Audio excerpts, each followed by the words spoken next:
Selamat Hari Paskah, Shalom. Terima kasih untuk kesempatan yang telah dipercayakan kepada saya untuk bisa melayani pada hari ini. Dan kiranya Tuhan sendiri terus memberkati NDC, terutama ibadah pada masa pandemi ini. Pada hari ini saya akan menyampaikan firman Tuhan dengan judul My Redeemer, penebusku. My Redeemer lives, ya, penebusku hidup. Saya akan pakai PowerPoint, semoga bisa dilihat dengan baik. Kita akan baca 1 Petrus 1 ayat 18 dan ayat 19. Demikian firman Tuhan. Sebab kamu tahu bahwa kamu telah ditebus dari cara hidupmu yang sia-sia yang kamu warisi dari nenek moyangmu itu, bukan dengan barang yang fana, bukan pula dengan perak atau emas, melainkan dengan darah yang mahal, yaitu darah Kristus yang sama seperti darah anak domba yang tak bernoda dan tak bercacat. Kematian Yesus di kayu salib menebus kita dari segala dosa, sehingga siapa yang percaya kepadanya yang telah mati namun bangkit akan diselamatkan. Kita bersyukur karena Yesus bangkit, dan itulah sebabnya kita yakin pengharapan kita tidak sia-sia. Ada cerita seminggu sebelum Yesus mati, dia ketemu dengan Yusuf Arimatea dan dia bilang, Mak Ucup, boleh nggak saya pinjem kuburan kamu beberapa hari saja? Buat apa Tuhan? Buat weekend vacation, liburan akhir pekan. Saya akan check in hari Jumat, saya akan check out hari Minggu. Dan Yesus menggenapi janjinya. Dia dikubur hari Jumat, dia bangkit pada hari Minggu. Kalau ibu-ibu punya kuburan mungkin di San Diego Hills, lalu ada temanmu yang pinjam untuk sementara waktu, jangan pernah dikasih pinjam. Karena kalau dia udah dikubur, dia nggak akan pernah bangkit. Hanya Yesus yang mati, bangkit, naik ke sorga, akan datang kembali karena dia adalah Tuhan. Haleluya. Nah, tadi saya sampaikan bahwa kematian Kristus adalah untuk menebus kita. Apa artinya menebus? Menebus itu artinya membayar dengan harga tertentu. Misalnya kalau orang lagi butuh duit, dia pergi ke kantor pegadaian, lalu dia bawa sepeda motornya, maka kemudian dia titipkan di kantor pegadaian itu, dia misalnya dapat uang 5 juta rupiah, dan setelah sebulan dia punya uang untuk mengganti, maka dia menebus kembali motornya menjadi miliknya. Nah, Alkitab mengajarkan bahwa kita ini sudah tergadai di bawah kuasa dosa karena kita tidak taat kepada perintah Allah. Akibatnya kita mendapatkan murka daripada Tuhan. Alkitab bilang upah dosa adalah maut. Nah, bagaimana supaya kita bisa menebus kesalahan kita, dosa kita? Orang berpikir dengan amal, agama, perbuatan baik, tetapi Alkitab mengajarkan bahwa upah dosa adalah kematian. Jadi kalau ingin ditebus harus ada korban berdarah. Itu sebabnya di dalam masa perjanjian lama, maka yang dilakukan oleh Tuhan adalah menerima pengorbanan darah. Orang Israel berdosa, maka mesti ada domba yang dipersembahkan, yaitu domba yang disembelih mati. Dan sebetulnya yang pertama kali melakukannya adalah Tuhan sendiri loh. Ingat nggak ibu-ibu, pada waktu Adam dan Hawa jatuh dalam dosa, lalu mereka telanjang, menyematkan daun pohon ara, Tuhan menggantinya dengan apa? Kulit binatang. Berarti ada darah yang dicucurkan, ada domba atau binatang yang telah dipersembahkan untuk menutupi, menyelimuti dosa dan kegagalan manusia itu. Kalau saudara ingat di dalam kisah terkenal Kejadian 22, Abraham disuruh mempersembahkan anaknya Ishak.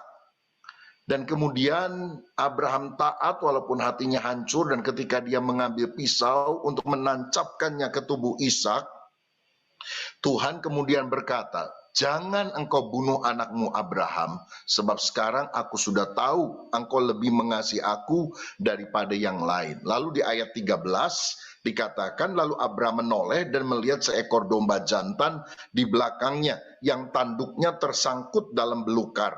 Abraham mengambil domba itu lalu mengorbankannya sebagai korban bakaran pengganti anaknya. Nah, saya garis bawahi korban pengganti anaknya. Jadi mestinya Ishak yang mati, tapi kemudian digantikan oleh domba. Dombanya harus apa? Harus dibunuh sampai mencucurkan darah. Dan ketika Yesus datang ke dunia, Yohanes Pembaptis dalam Yohanes 1 ayat 29 berkata, "Lihatlah anak domba Allah yang menghapus dosa dunia." Berarti harus ada pengorbanan berdarah. Saudara, lihat profil seorang yang sungguh cinta dan taat beriman kepada Tuhan, yaitu Abraham. Dia rela mempersembahkan yang terbaik, bahkan anaknya sendiri. Saya rasa Abraham akan sangat bersyukur ketika Allah menggantikan anaknya itu dengan domba. Jadi pada waktu dia ikat itu domba, dia mau bakar sebagai korban bakaran, dia mau sembelih, dia bilang, "Tuhan, terima kasih. Mestinya yang kubunuh adalah Ishak. Tapi Tuhan sudah ganti dengan domba." Tapi ngomong-ngomong Tuhan, lain kali kalau Tuhan bercanda, jangan keterlaluan begini, saya hampir copot nih jantungnya. Aduh Tuhan, kok kebangetan ini bercandanya. Lalu mungkin Tuhan akan bilang gini kepada Abraham, "Abraham, kamu pikir aku bercanda? No, aku ingin tahu bahwa hatiku sungguh-sungguh ingin memberikan yang terbaik kepada kamu umat manusia yang berdosa." Dan itu dibuktikan.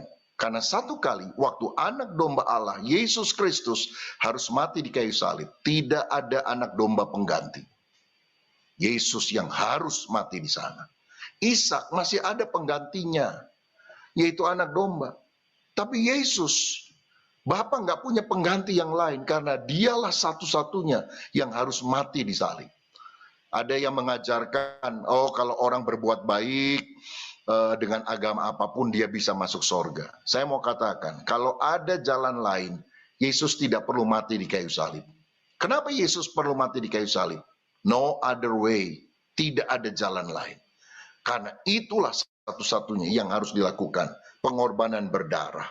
Karenanya 1 Petrus tadi berkata, kamu telah ditebus bukan dengan perak atau emas, tapi dengan darah yang mahal, yaitu darah anak domba Allah. Dan Tuhan melakukan tugasnya dengan sempurna. Di atas kayu salib dia berkata, sudah selesai. Ada 7 ucapan Yesus di kayu salib.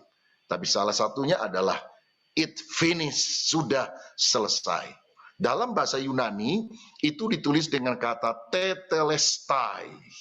Apa itu tetelestai? Tetelestai itu adalah sebuah ungkapan yang pertama digunakan di dunia bisnis. Dan tetelestai berarti hutangmu sudah dilunasi. Jadi waktu orang bilang tetelestai, hutangnya lunas. Dan caranya orang dulu membuktikan hutangnya lunas, itu kertas, atau mungkin dulu masih papirus. Maka kemudian dia ambil kertas itu, dia pakukan di sebuah papan. Dan ketika si penghutang itu melihat bahwa kertas hutangnya itu sudah dipakukan pada papan, itu berarti hutangnya sudah lunas. Mengapa Yesus harus dipaku? Dia memberikan gambaran yang sangat jelas dengan perkataan tetelestai. Hutang dosa kita, saudaraku, sudah dilunasi 100% oleh Yesus. Tetapi tetelestai juga merupakan istilah di pengadilan. Kalau hakim berkata tetelestai, itu berarti hukuman sudah dijalankan. Nah, mestinya kita yang dihukum, tapi Yesus rela mati buat kita, sehingga kita tidak perlu dihukum lagi. Tetelestai, sudah dijalankan hukuman itu atas diri Yesus untuk menanggung kita. Dan tetelestai juga merupakan istilah militer. Kalau jenderal perang berkata tetelestai, itu artinya perang sudah kita menangkan. Sehingga kita tidak perlu perang lagi. Sehingga pada saat kita berkata sudah selesai, ini makna teologisnya sangat dalam. Hutang dosa kita sudah lunas, Hukuman sudah ditanggung Yesus, jadi kita nggak akan pernah dihukum lagi di api neraka. Kalau Yesus sudah menanggung dosa kita, lalu kita percaya, lalu kita mesti masuk neraka. Apa gunanya karya Yesus di kayu salib? Dia mati di salib supaya kita dihidupkan. Dan dalam peperangan rohani, peperangan sudah dimenangkan.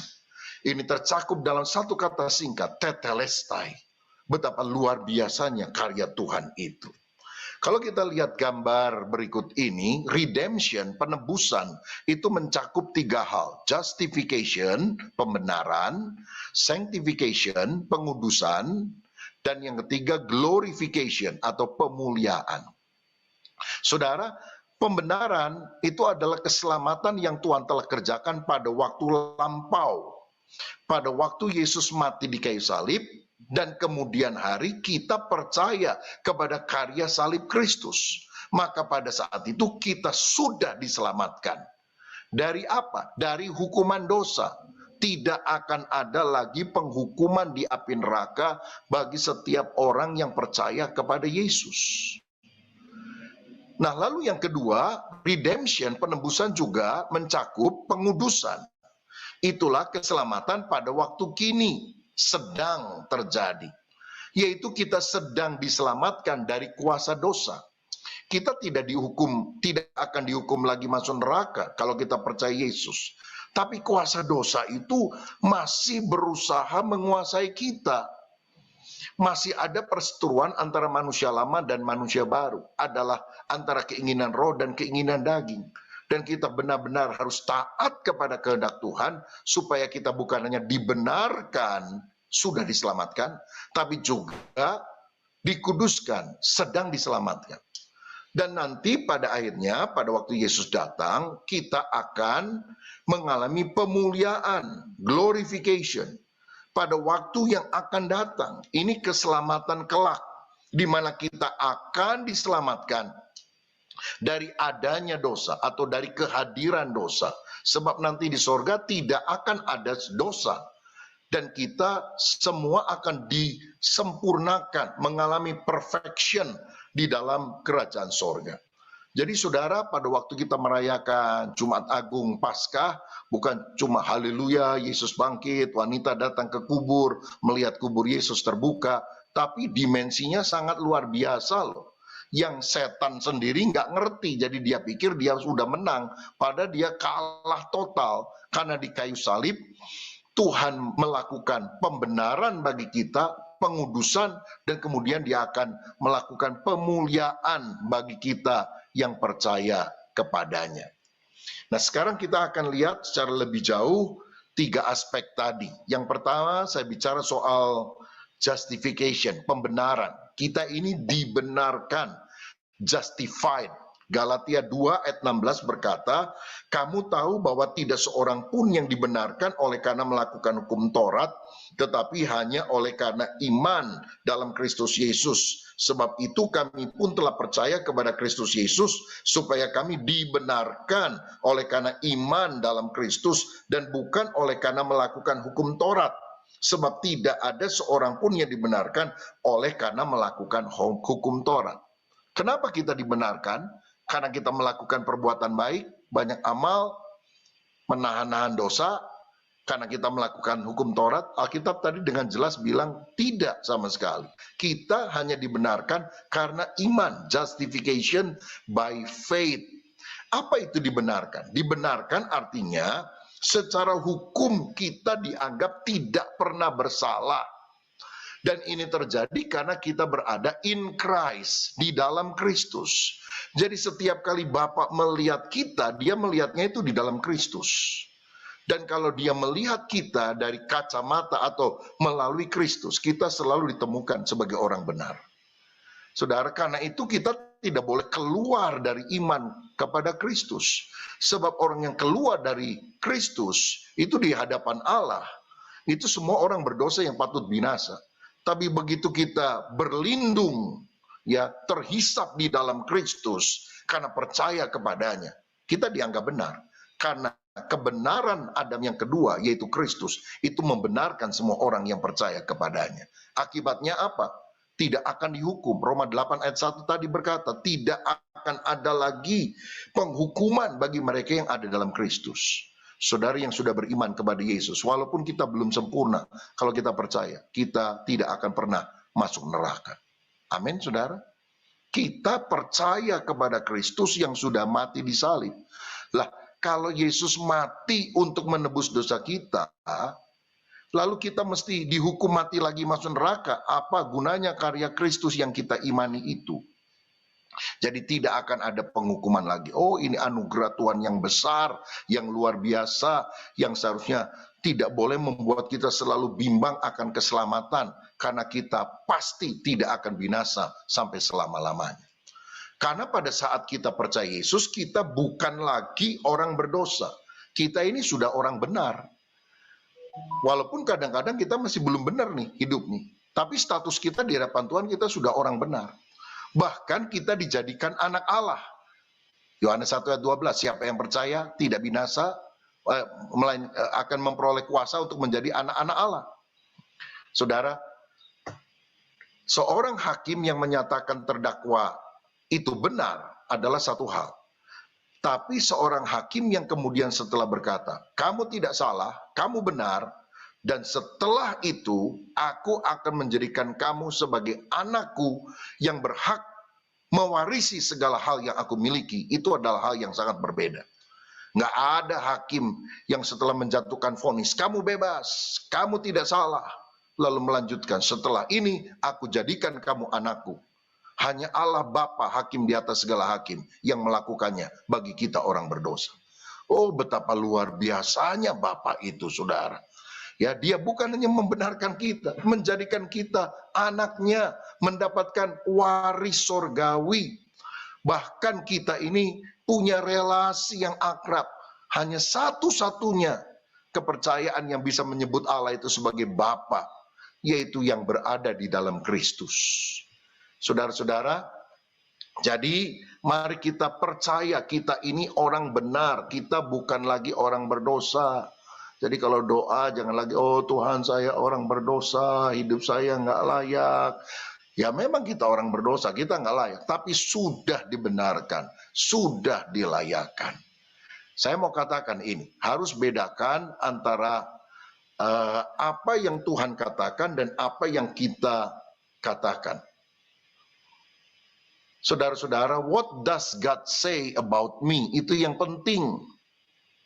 Saya bukan apa yang orang lain katakan. Saya bukan apa yang orang lain pikirkan. Mungkin ada ibu-ibu yang suka dikata-katain, bahkan mungkin maaf nih oleh suami sendiri barangkali atau orang dekat. Kamu nih bodoh, kamu sih nggak becus. Dan seringkali kita mulai jadi minder karena ucapan orang itu kepada kita. Saya mau bilang, engkau bukan seperti yang orang katakan kepadamu. Engkau bukan seperti yang orang pikirkan kepadamu. Saudara harus berani berkata, saya adalah apa yang Kristus katakan tentang saya. Walaupun saudara merasa belum benar, kalau Yesus berkata, kamu sudah dibenarkan, kita harus menerima perkataan Yesus itu. Kristus berkata, kamu sudah diampuni, kamu sudah dibenarkan, kamu sudah dibebaskan, kamu sudah ditebus. Dan saya percaya itu. Jadi tugas kita hanyalah mengimani apa yang Tuhan katakan kepada kita. Saudara, mungkin kita bilang ketika menghadapi kesulitan, mustahil saya bisa menang. Firman Tuhan berkata, tidak ada yang mustahil bagi orang percaya. Engkau mungkin ketika mengalami penghinaan berkata, tidak ada yang mengasihi saya, tidak ada yang peduli kepada saya. Tapi Tuhan berkata, aku mengasihimu, aku memperhatikan engkau. Mungkin saudara berkata, saya tidak bisa melakukannya. Tapi Alkitab berkata, I can do all things in Christ. Saya bisa melakukan segala perkara di dalam Kristus. Mungkin saudara satu kali merasa saya takut ketularan COVID, katanya ada varian baru dan sebagainya. Tuhan bilang, aku tidak memberikan kepadamu roh ketakutan, tapi roh yang membangkitkan kuasa, keberanian, ketertiban, dan pikiran yang tenang. Itu ada dalam hidup kita. Terima perkataan Tuhan dan jangan hanya menghakimi diri dengan mendengarkan omongan negatif tentang kita, baik dari orang lain atau dari kita. Karena Tuhan telah menebus kita. Yang kedua, saudara sekalian, kita di atas kayu salib, pada waktu Yesus disalib, bukan hanya dibenarkan, justified, tapi kita juga dikuduskan, sanctified. Kita dikuduskan. Dikuduskan berarti dipisahkan, separation. Ada pemisahan dari hidup yang lama pada hidup yang baru. Kamu telah ditebus sehingga dulu hidup dalam gelap, sehingga kita sekarang hidup di dalam terang. Nah, kalau kita sudah dikuduskan, maka status kita ini harus menjadi perilaku. Saya mau bacakan ayat yang penting ya, ibu-ibu.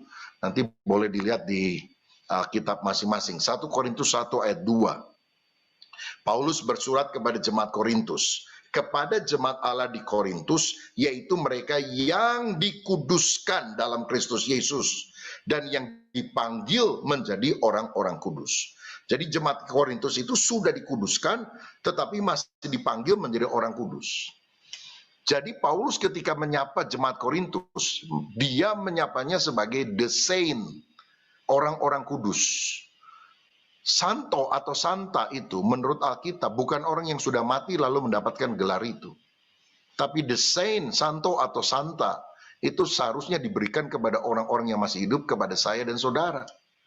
Karena di hadapan Tuhan, kita ini orang yang sudah dikuduskan. Kekudusan yang kita miliki adalah kekudusan posisi. Ya, positional sanctification. Posisi kita bukan lagi orang berdosa. Kita adalah orang kudus. Beda loh. Antara orang berdosa yang kadang-kadang berbuat benar, tetap masuk neraka karena kondisinya orang berdosa. Dan orang benar yang kadang-kadang masih berbuat dosa. Ya, dijewer sama Tuhan, didisiplin, tapi tidak akan dihukum masuk ke dalam neraka. Tetapi Tuhan memanggil kekudusan posisi ini harus menjadi kekudusan pengalaman, kekudusan perilaku. Ya, menjadi experiential sanctification. Paulus tadi berkata, kamu sudah dikuduskan jemaat Korintus. Apa jemaat Korintus itu hidupnya sudah benar? Enggak. Masih ada perpecahan, masih ada dosa, sampai ditegur oleh Paulus dengan keras, kamu masih kanak-kanak rohani, tetapi tetap dipanggil sebagai orang kudus, karena posisinya di dalam Kristus yang sudah dibenarkan atau sudah dikuduskan itu. Tetapi kemudian dipanggil menjadi orang-orang kudus. Maksudnya apa? Yaitu kekudusan posisi harus menjadi kekudusan pengalaman. Status kita orang kudus, tapi kita harus mengalami kekudusan itu secara nyata. Itu yang disebut sebagai kita sedang diselamatkan dari kuasa dosa pada masa kini. Caranya gimana? Ya harus taat kepada Roh Kudus, bukan pada keinginan daging. Ketika keinginan kita bertentangan dengan keinginan Allah Roh Kudus, ya kita harus bilang keinginan saya mesti mati, ditekan, dimatikan. Keinginan Roh Kudus yang harus menang. Dan ini saya yakin adalah pengalaman pergumulan seumur hidup sampai Tuhan menyempurnakan kita pada hari kedatangannya. Galatia 5 ayat 16, maksudku ialah hiduplah oleh roh, maka kamu tidak akan menuruti keinginan daging. Sekarang saya ajak saudara melihat lebih dalam ya. Ya mungkin ibu-ibu selama ini lebih sering mendengar khotbah praktis, tapi hari ini saya ajak khotbah yang lebih teologis, tapi ini powerful banget mengubah mindset kita ini.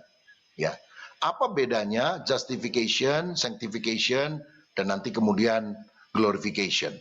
Pembenaran, justification. Pembenaran itu kita peroleh cuma-cuma pada saat kita percaya kepada Yesus, dan terjadinya seketika. Waktu kita berkata, Tuhan saya percaya karyamu di kayu salib, ampuni dosa saya, masuklah dalam hatiku. Itu kita dibenarkan. Langsung pada saat itu juga kita pindah dari maut kepada hidup, kata firman Tuhan. Tetapi kalau pengudusan, itu nggak cuma-cuma, mesti bayar harga, saudara-saudara. Tuhan telah menguduskan kita dengan darahnya. Ada harga yang harus dibayar, yaitu dia mati di kayu salib. Dan ini merupakan proses seumur hidup ketika kita terus harus menjalani hidup yang berkenan kepada Allah. Pembenaran sebelah kiri itu karena iman. Begitu kita beriman, kita diselamatkan. Itu adalah anugerah, bukan usaha manusia. Sebab karena kasih karunia kamu diselamatkan oleh iman, itu bukan hasil usahamu tapi pemberian Allah. Efesus 2 ayat 8 dan 9. Tetapi pengudusan itu berarti kita harus tetap tinggal dalam Kristus. Kristus dalam kita, kita di dalam Kristus. Yohanes 15 ayat 4, seperti ranting pada pokok anggurnya. Kita harus tetap mengerjakan keselamatan, saudara. Ingatkah akan Filipi 2 ayat 12-13, hai saudaraku yang kekasih, kamu senantiasa taat, karena itu tetaplah kerjakan keselamatanmu dengan takut dan gentar. Bukan saja waktu aku hadir, tapi sekarang waktu aku tidak hadir, karena Allah lah yang mengerjakan di dalam kamu baik kemauan maupun pekerjaan menurut kerelaannya. Jadi yang mesti mengerjakan keselamatan itu saya atau Tuhan? Kita bilang tetaplah kerjakan keselamatanmu. Jadi siapa yang harus mengerjakan keselamatan? Kita kan ya. Saya yang harus mengerjakan. Karena Allah lah yang mengerjakan di dalam kamu. Baik kemauan maupun pekerjaan itu. Loh, kok kelihatannya bertentangan? Ya, kalau saudara lihat di dalam bahasa aslinya, kalau kita belajar teologi ya, kerjakanlah keselamatan itu. Kata yang dipakai katergazeste. Kita yang harus mengerjakannya. To work out. Mengerjakan sampai sempurna. Sampai tuntas, yaitu sampai kita serupa seperti Kristus. Kita yang harus mengerjakannya. Tetapi kata kedua, karena Allah yang mengerjakan di dalam kamu, itu digunakan kata energeo. Jadi kita yang harus mengerjakan, tapi yang memberikan energinya adalah Tuhan untuk kita bisa mengerjakan keselamatan itu. Jadi semuanya dari Tuhan, bukan kita, bukan kemampuan kita. Dari awal sampai akhir bukan kemampuan kita. Kita hanya in Christ, berada dalam Kristus, dan kita mendapatkan kekuatan. Pakai ilustrasi ya, walaupun nggak sempurna. Ada 2 ekor lalat lagi ngobrol di bandar udara Soekarno-Hatta. Lalu lalat yang kedua tanya, Lat, kamu dari mana? Barusan dari Surabaya nih, 1,5 jam yang lalu lah paling lama. Hah? Mana bisa kamu dengan sayap kamu yang kecil bisa terbang dari Surabaya sampai ke sini? Bohong kamu. Benar. Caranya gimana? Saya terbang dengan sayap yang kecil masuk ke dalam pesawat Garuda. Lalu ketika saya dalam pesawat, ya udah saya diem aja. Pesawat Garuda yang besar itu yang membawa saya pergi ke Jakarta. Jadi kelihatannya kita yang mengerjakan keselamatan, padahal sebetulnya Tuhan yang mengerjakannya. Kita cuma di dalam pesawat itu, di dalam Kristus, in Christ. Selanjutnya, pembenaran adalah posisi saya dalam Kristus.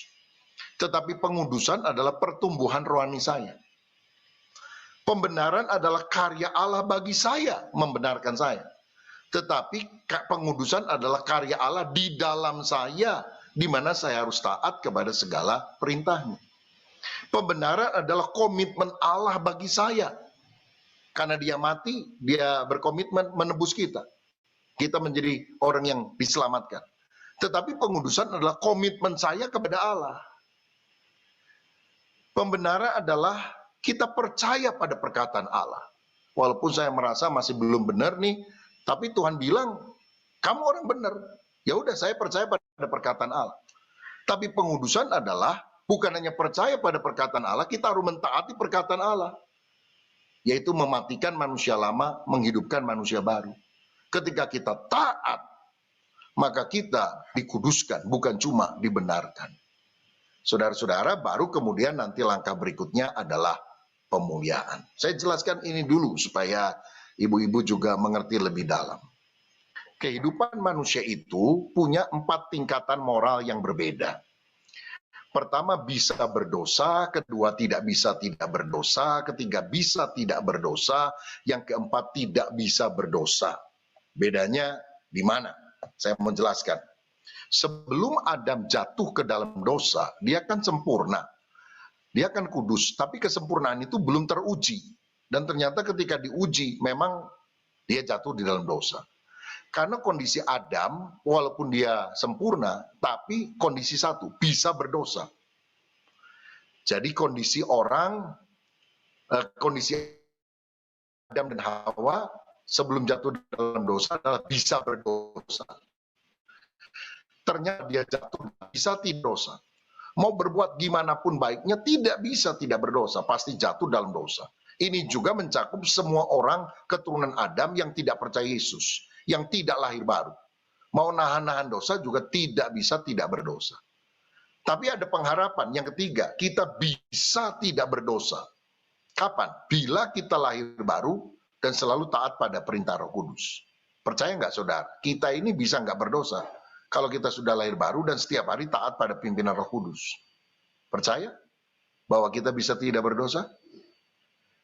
Kita berdosa karena apa? Nggak ikut tuntunan Roh Kudus, maunya sendiri, hidup menurut keinginan daging. Tapi kalau kita taat, kita bisa tidak berdosa. Nah, baru yang keempat nanti di sorga, kita tidak bisa berdosa. Sudah imun terhadap dosa, sudah kebal dosa. Karena tidak ada lagi dosa di dalam kerajaan sorga. Ingat, kita sudah diselamatkan dari hukuman dosa, kita sedang diselamatkan dari kuasa dosa, dan nanti kita akan diselamatkan dari adanya dosa. Keselamatan masa lampau, masa kini, dan masa yang akan datang. Itu dikerjakan oleh Yesus melalui karya salib. Wah, dimensinya itu dalam sekali loh saudara. Kalau kita menggali Alkitab dan berpikir apa sih yang Tuhan kerjakan di kayu salib buat saya dan saudara. Dan kita yang percaya itu cuma menerima khasiat, benefit, keuntungan dari apa yang dikerjakan Kristus bagi kita. Baru yang ketiga, yang terakhir adalah dimuliakan, glorified, glorification, atau sama dengan perfection, kesempurnaan. Kita ini sudah perfected ya, sudah disempurnakan di dalam Kristus. Saudara sekalian, Kristus yang mati, bangkit, naik ke sorga, itu akan datang kembali. Dan pada saat itulah kita akan disempurnakan. Saudara, kita kan baru hari Minggu merayakan Paskah. Ada satu ayat yang menarik kemarin hari Minggu saya khotbah kepada jemaat. Yohanes 20 ayat 6 dan 7 dikatakan, maka datanglah Simon Petrus juga menyusul dia dan masuk ke dalam kubur itu. Ia melihat kain kafan terletak di tanah, sedang kain peluh yang tadinya ada di kepala Yesus tidak terletak dekat kain kafan itu, tetapi agak di samping di tempat yang lain dan sudah tergulung. Jadi ada dua kain yang dipakai untuk mengapani Yesus. Yang pertama disebut kain kafan, lenan halus, putih. Tetapi bagian wajah ke atas sampai ke kepala itu disebut sebagai kain peluh. Disebut dalam bahasa Yunani soudarion, ya. Kain yang menutupi wajah, kain yang menutupi kepala. Dan ternyata dilihat oleh Petrus dan kemudian oleh Yohanes, keduanya sudah tergeletak di tanah. Kain kafan terpisah dengan kain peluh. Nah, saudara, yang menarik sekali dikatakan kain peluh itu sudah tergulung. Coba dipikir baik-baik. Ngapain Yesus begitu bangkit itu menggulung dulu kain penutup wajahnya? Ya, di dalam bahasa aslinya kata itu bisa diartikan dua sebetulnya. Yang pertama adalah roll up, menggulung, tapi yang kedua fold up, yaitu melipat. Karena itu ada terjemahan yang berkata kain itu sudah terlipat begitu. Kenapa Yesus harus melipat dulu kainnya setelah dia bangkit? Yang pertama saya lihat Tuhan itu rajin bener loh saudara, suka beres-beres. Ya, jadi ibu-ibu kalau bangun tidur nggak suka beresin kasur, mungkin bukan murid Yesus ini. Karena Yesus itu rapi banget begitu saudara. Bukan bangun tidur ini, bangun mati masih bisa beres-beres. Dia menggulung atau melipat dulu kainnya. Tetapi yang kedua ini lebih luar biasa. Karena kain yang terlipat itu bisa merupakan sebuah simbol. Pada zaman dulu, kalau tuan lagi makan, di meja makan, budak-budak yang menyiapkan, dan kemudian budak-budak mengawasi dari agak jauh apakah tuannya itu misalnya membutuhkan suatu, apakah minumannya kurang, dan sebagainya. Dan kalau sudah selesai, maka tuan itu akan mengambil kain seperti serbet, lalu membersihkan tangannya, membersihkan mulutnya, janggutnya, dan kemudian dia taruh itu kain. Tetapi kalau tuan itu tidak menaruh begitu saja kain tersebut, tetapi melipatnya dan menaruh di meja, lalu dia pergi sebentar, misalnya dia mau ke WC begitu ya, dia lipat, maka si budak itu nggak akan berani untuk membereskan meja makan itu. Kenapa? Karena kain yang terlipat itu tandanya, I'll be back, aku akan datang kembali. Saudara-saudara, saya mau katakan, Yesus memberikan sebuah simbol ketika dia bangkit. Aku bangkit, aku naik ke sorga, but I'll be back. Aku akan datang kembali. Karenanya dalam Kisah 1 ayat 11, malaikat berkata, Yesus yang naik dengan cara ini ke sorga akan datang kembali dengan cara yang sama. Nah, pada waktu Yesus datang untuk kali kedua itulah kita akan disempurnakan tubuhnya, jiwanya, dan rohnya, mengenakan tubuh kemuliaan yang sama dengan tubuh kebangkitan seperti yang dimiliki Yesus. Ini ayat terkenal 1 Tesalonika 5:23, semoga Allah damai sejahtera menguduskan kamu seluruhnya, dan semoga roh, jiwa, dan tubuhmu terpelihara sempurna dengan tak bercacat. Kapan? Pada kedatangan Yesus Kristus Tuhan kita. Pada waktu itulah kita tidak bisa berdosa lagi. Kapan peristiwa itu terjadi? Pada kedatangan Yesus Kristus kedua. Saya mau katakan, ada kesalahan pengajaran dari yang menyebut atau disebut sebagai hyper grace.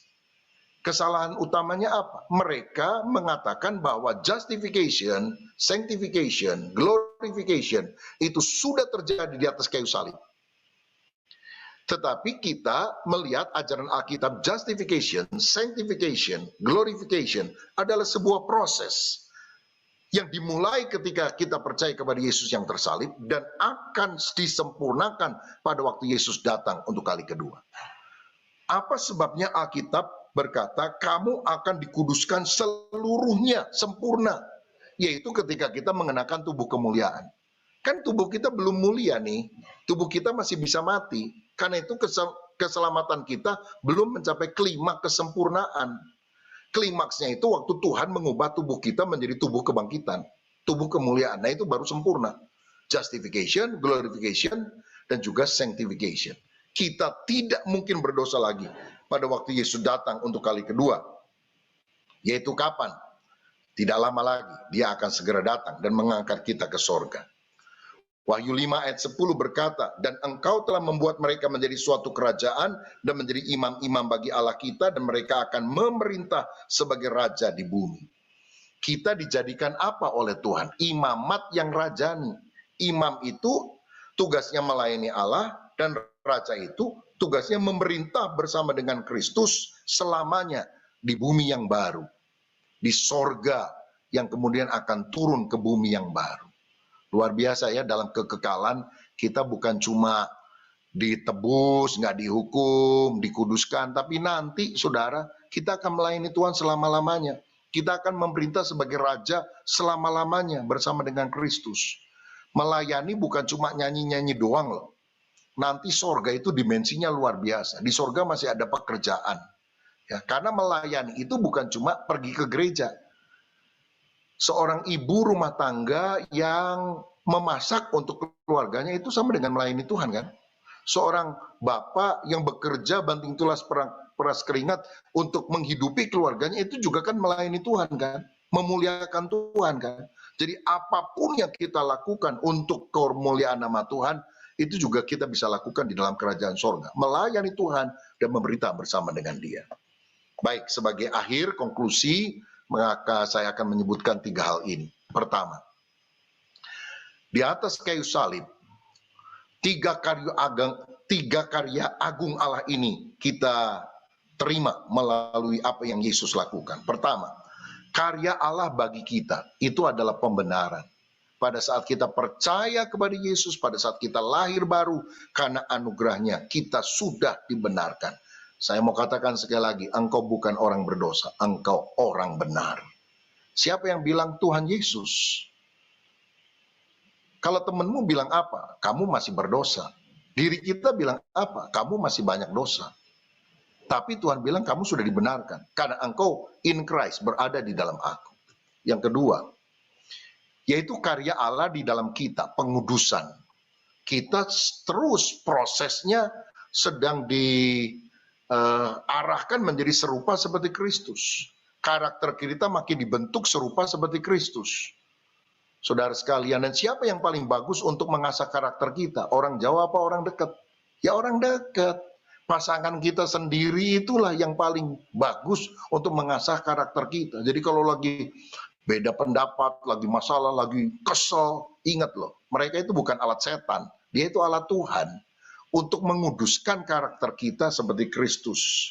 Karena Roma 12 ayat 2, jangan kamu serupa dengan dunia ini, tapi berubahlah oleh pembaharuan budimu. Ya, kata berubah dari kata metamorfosa, berubahnya seekor ulat menjadi kepompong, menjadi kupu-kupu. Kita diproses dari kanak-kanak menjadi dewasa rohani. Kolose 3 ayat 9 dan 10 meminta kita menanggalkan manusia lama dan mengenakan manusia baru. Baru yang ketiga, karya Allah melalui kita, itu adalah pelayanan, memancarkan kemuliaan Allah. Memang kita akan memancarkan kemuliaan Allah paling sempurna ketika kita berada di dalam kerajaan sorga. Perfection. Tapi bukan berarti itu tidak bisa dimulai di bumi. Menjadi imamat rajani, itu kan nanti di sorga.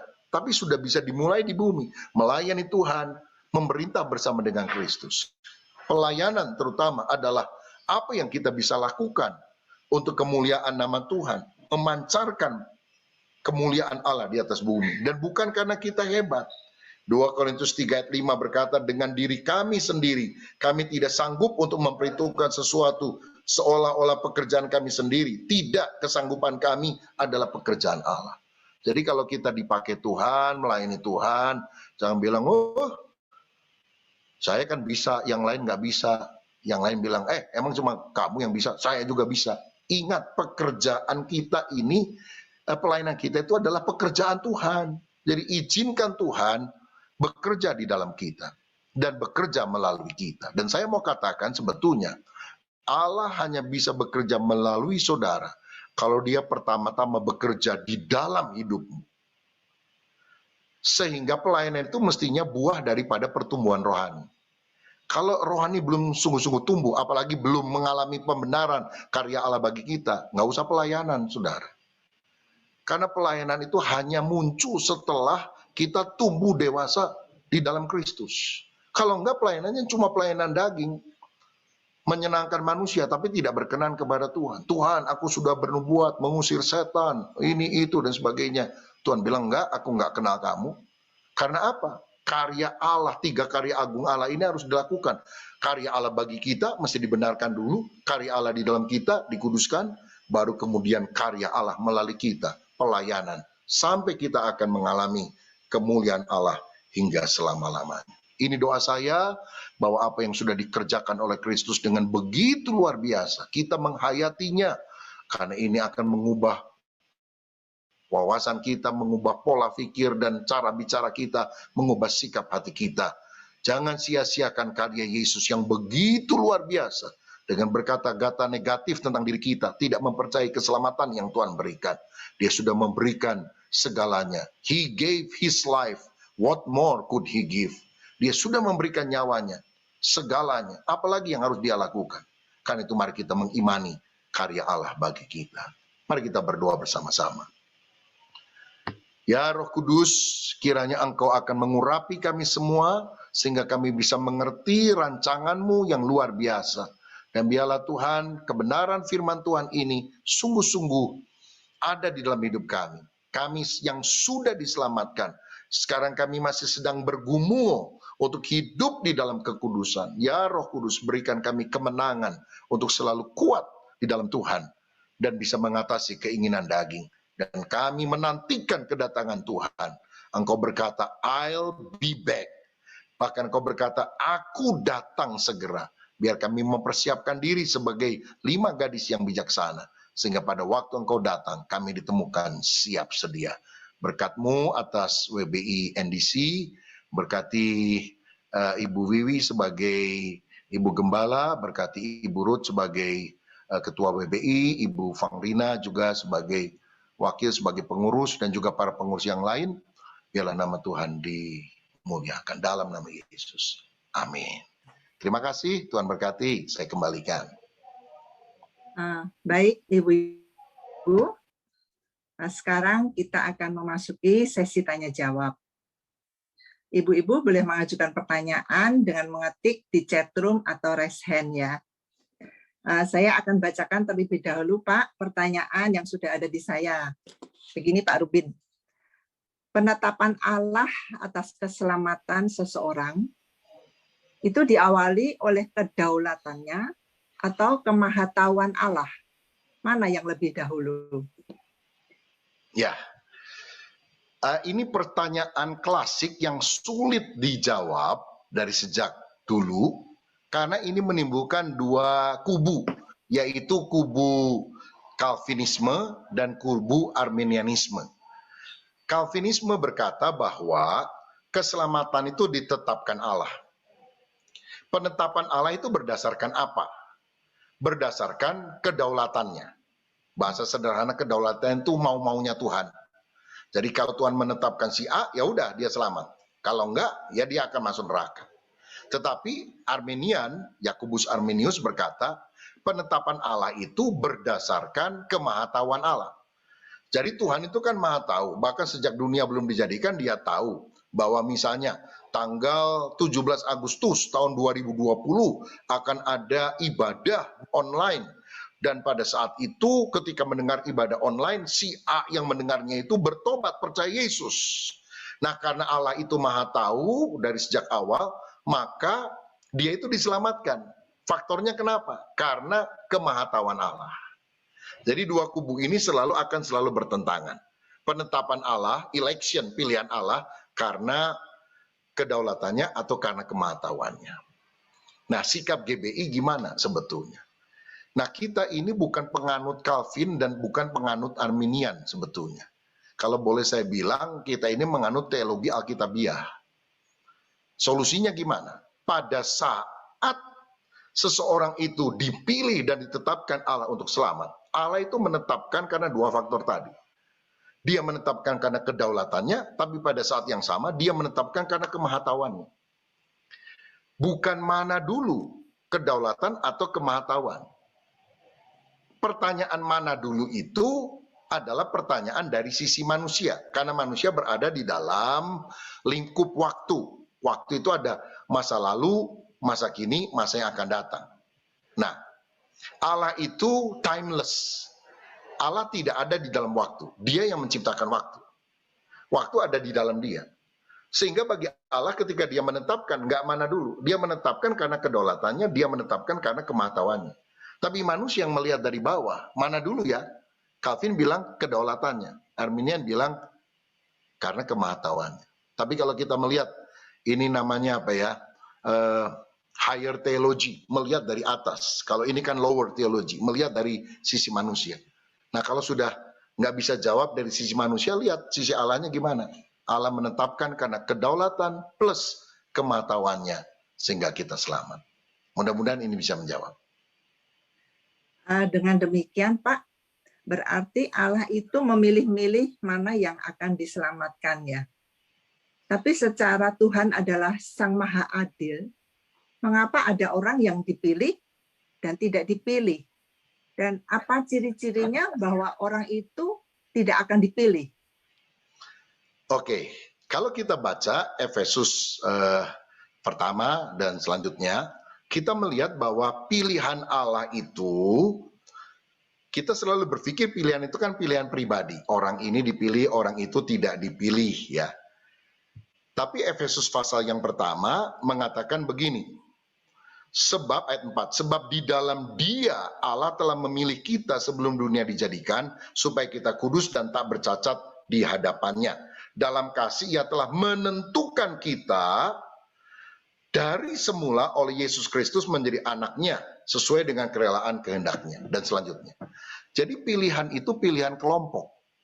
Pilihan itu adalah pilihan di dalam Kristus. Jadi Bapak ngomong gini, pokoknya kamu yang percaya kepada Yesus semua aku pilih untuk selamat. Kamu yang berada di luar Kristus itu berarti tidak selamat. Jadi bukan pilihan si A, si B, si C. Ya kan misalnya dari miliaran jutaan orang, ya setiap orang secara pribadi harus membuat respon, yaitu percaya kepada Yesus. Tapi pemilihan Bapa itu bukan hanya pemilihan pribadi, tapi pemilihan kelompok. Pemilihan kelompok di dalam Kristus, kelompok in Christ, dan pribadinya kepada Kristus. Begitu. Jadi di sini kita nggak bisa bilang Allah nggak adil. Dan Yohanes 3:16 itu sudah jelas.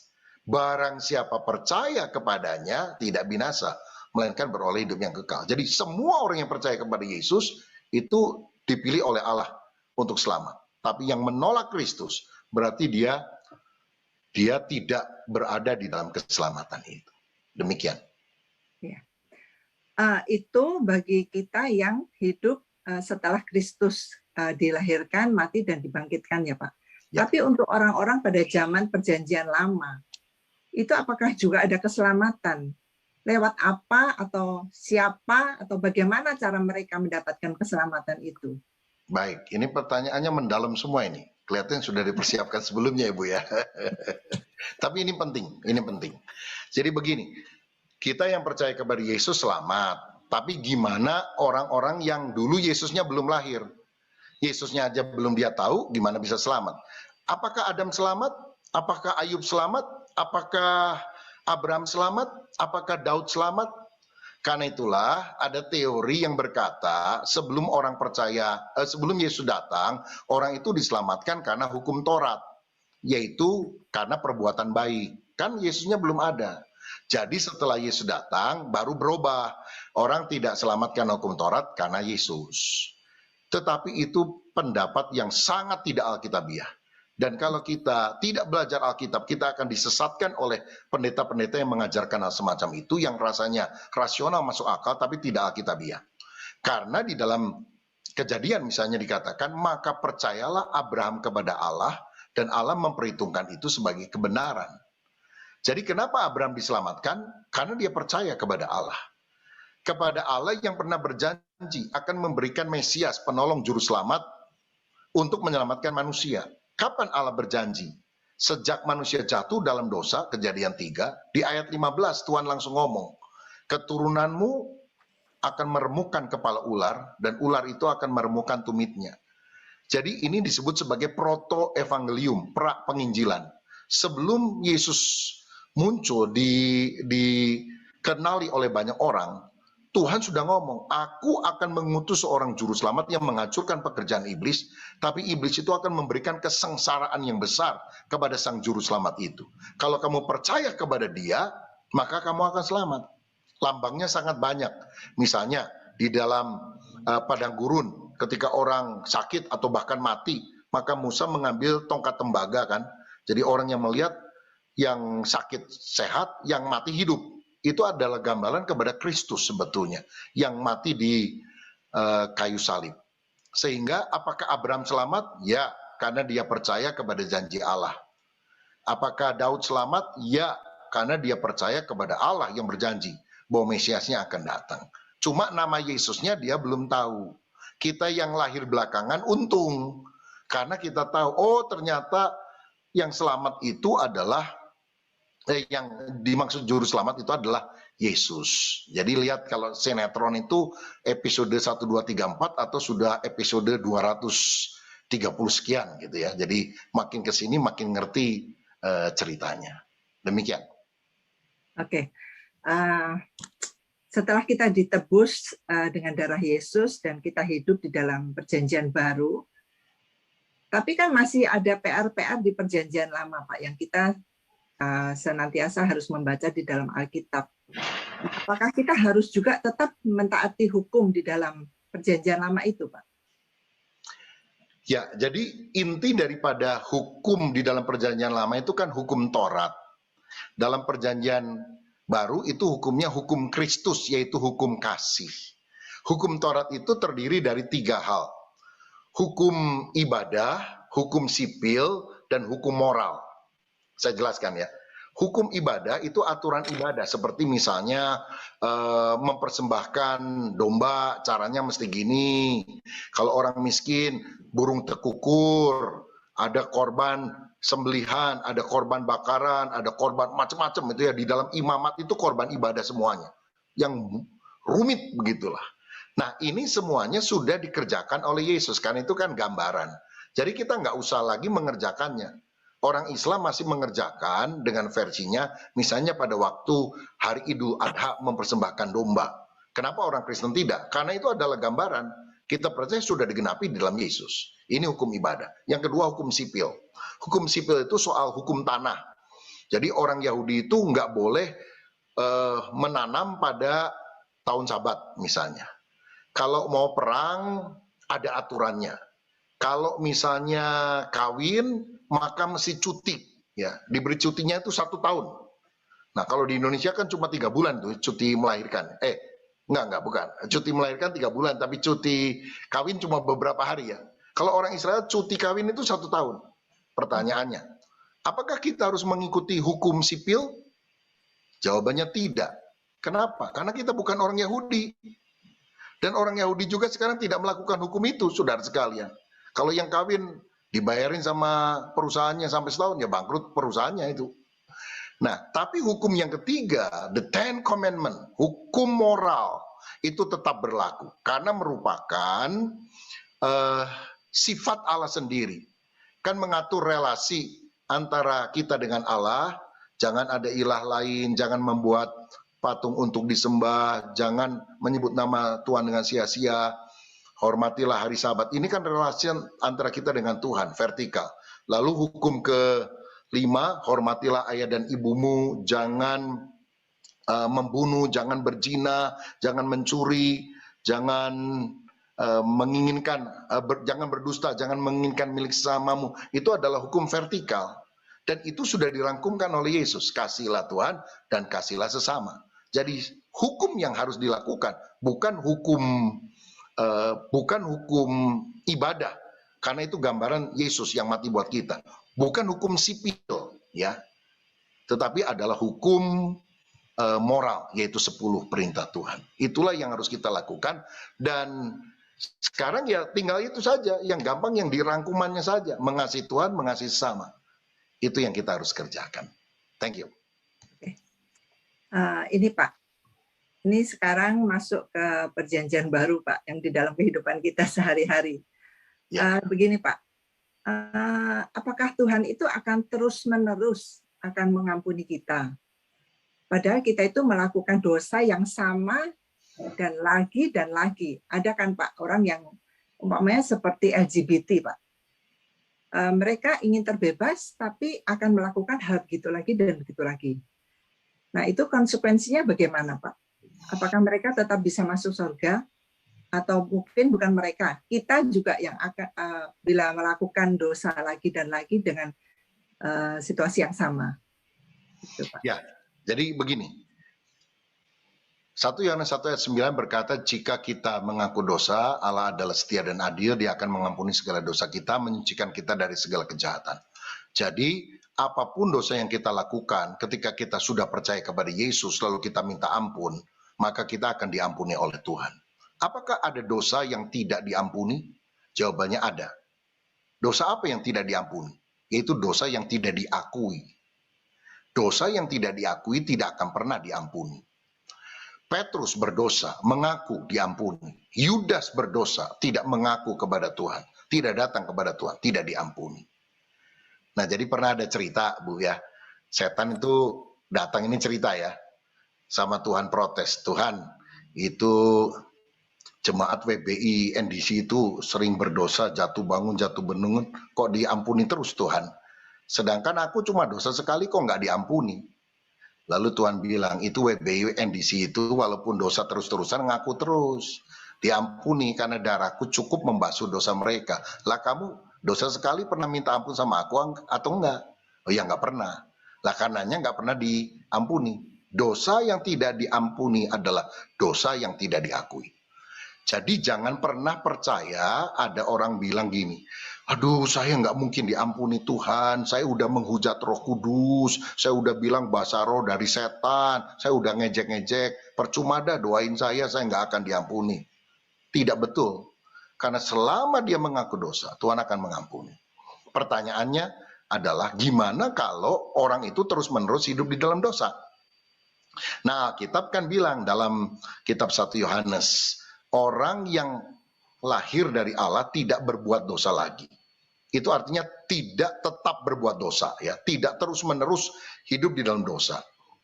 Sebab kalau orang itu terus-menerus atau hidup di dalam dosa, itu cirinya dia tidak lahir baru. Orang yang lahir baru itu cirinya adalah tidak tetap di dalam dosa.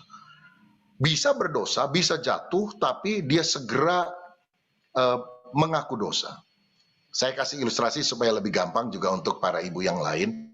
Misalnya begini, ada domba sama babi. Lalu kemudian dibeli oleh seseorang, lalu dimandikan, dikasih sabun, kasih minyak wangi, dikasih baju domba, dikasih baju babi. Ikut kontes ke tanah lapang, babi cantik, domba cantik, begitu. Nah, tetapi ketika mereka sedang dibawa lewat jalan, ternyata kemarinnya itu baru hujan, ada kubangan.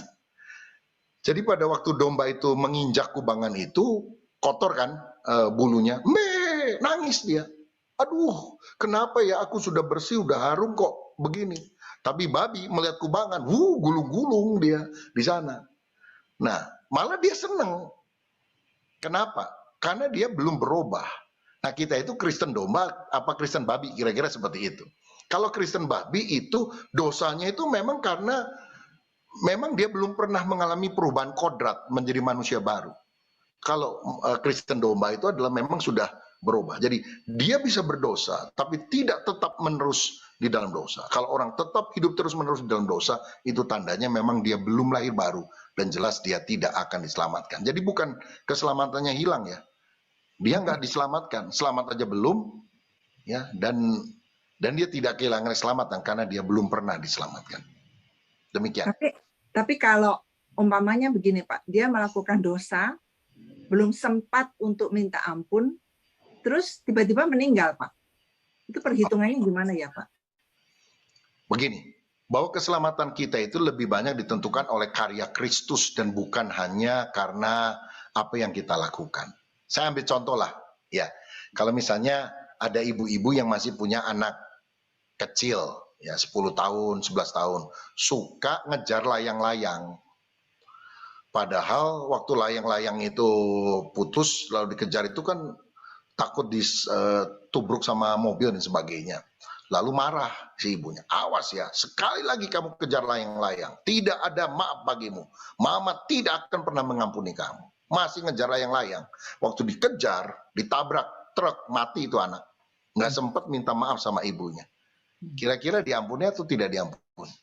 Diampuni. Diampuni ya. Kita manusia berdosa masih mengampuni, apalagi Tuhan. Jadi saya tidak bilang bahwa kalau gitu dosa terus, kalau belum minta ampun tetap diampuni oleh Tuhan. Enggak seperti itu. Dan ibu juga waktu ngomong begitu kan benar, dia serius, awas lo ya, dia saking keselnya. Jangan ngejar layang-layang lagi. Tapi gimana pun juga yang dilihat oleh ibu adalah hati.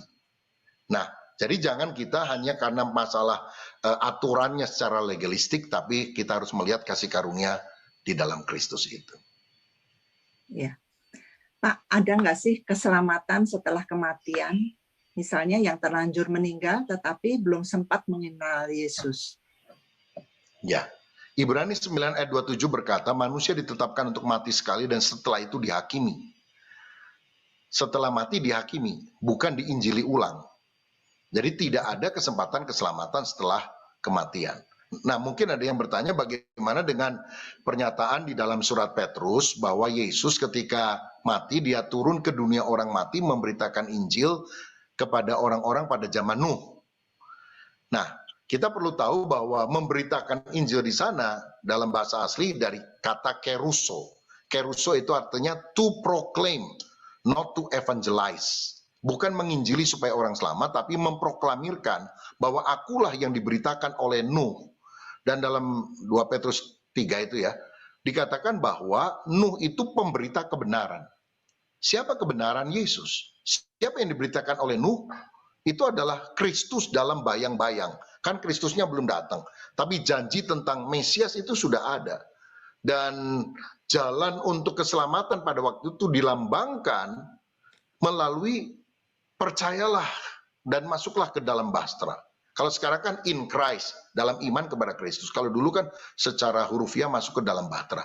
Jadi waktu Nuh memberitakan tentang hukuman dan keselamatan yang Allah berikan, itu sebetulnya dia sedang memberitakan kebenaran, bayang-bayang dari Kristus. Jadi pada waktu Yesus datang, dia berkata, kamu menolak apa yang merupakan kesaksian daripada Nuh, sang pemberita kebenaran, kamu menolak aku. Jadi kalau kamu dihukum, itu karena kamu telah menolak aku sebagai sang kebenaran. Demikian. Oke. Sekarang kita masuk ke dalam kekudusan ya Pak. Kekudusan itu sebetulnya merupakan anugerah atau pilihan Pak? Oke. Dua-duanya. Kekudusan itu adalah anugerah, positional sanctification. Yang kedua adalah experiential sanctification. Kekudusan posisi dan kekudusan pengalaman. Yang tadi saya sudah sebutkan itu. Pada waktu kita percaya kepada Yesus, kita dibenarkan sekaligus dikuduskan. 1 Korintus 1 ayat 2. Jemaat Korintus disebut sebagai orang kudus. Itu anugerah, posisi. Tapi kemudian harus menjadi pengalaman ketika kita taat kepada perintah Tuhan. Karenanya tadi saya sebutkan bahwa pertama kita harus percaya kepada perkataan Tuhan. Yang kedua kita harus mentaati perkataan Tuhan. Percaya pada perkataan Tuhan, kekudusan sebagai anugerah. Yang kedua, mentaati perintah Tuhan adalah kekudusan sebagai sebuah proses kematangan untuk menuju seperti Yesus. Demikian. Bagaimana cara mengetahui kadar kekudusan di dalam diri kita, Pak? Tolak ukurnya bagaimana, Pak? Nah, tolok ukurnya ini yang beberapa minggu lalu diseminarkan oleh Bilangan Research Center. Ya, bagaimana mengukur tingkat spiritualitas jemaat. Nanti 1-2 minggu depan saya diminta menjadi penanggap. Jadi, tolok ukurnya saya mau bilang tidak terlalu mudah. Tetapi begini, tolok ukur orang yang mengalami pertumbuhan rohani. Misalnya, terlihat dari kerajinannya ibadah. Walaupun orang yang beribadah belum tentu rohani, tapi orang yang rohani pasti akan beribadah. Terlihat dari beberapa spektrum lain, misalnya apakah dia mengadakan mesbah doa keluarga, apakah dia membaca Alkitab setiap hari, apakah dia menang atas godaan. Jadi ada banyak tanda-tanda orang itu mengalami pertumbuhan. Kalau di dalam Alkitab juga jelas itu kan ada perbandingan antara tanah yang keras, tanah yang berbatu-batu, bersemak duri, dan juga tanah yang subur. Sehingga ketika firman ditaburkan, dia akan selalu taat akan hal tersebut. Itu merupakan beberapa tanda spiritualitas untuk pertumbuhan rohani. Konsekuensinya apa, Pak? Kalau kita tidak bisa mempertahankan kekudusan itu, tapi kita tetap percaya sama Tuhan Yesus. Yang pertama, kemungkinan orang yang terus-menerus tidak hidup dalam kekudusan, kemungkinan dia GR, dia merasa sudah lahir baru, sebetulnya dia belum lahir baru. Itulah yang kemudian ditegur oleh Yesus dalam Matius 7, ya ayat 21, 22, 23. Ya, Tuhan, Tuhan, aku sudah bernubuat, mengusir setan, menyembuhkan, kenapa kok Tuhan bilang aku tidak kenal kamu, hai kamu pembuat kejahatan. Ini ayat kadang membingungkan. Ini kok orang udah bisa khotbah ngusir setan kan nggak bisa dari diri kita, pasti dipakai Tuhan istilahnya. Kok masih ditolak sama Tuhan? Kalau baca perikop mesti lihat ayatnya, ayat berikutnya atau ayat sebelumnya. Lihat konteksnya. Karena Matius 7 ayat 21, 22, 23 itu diawali dengan ayat 15. Dan ayat 15 itu bicara tentang nabi palsu.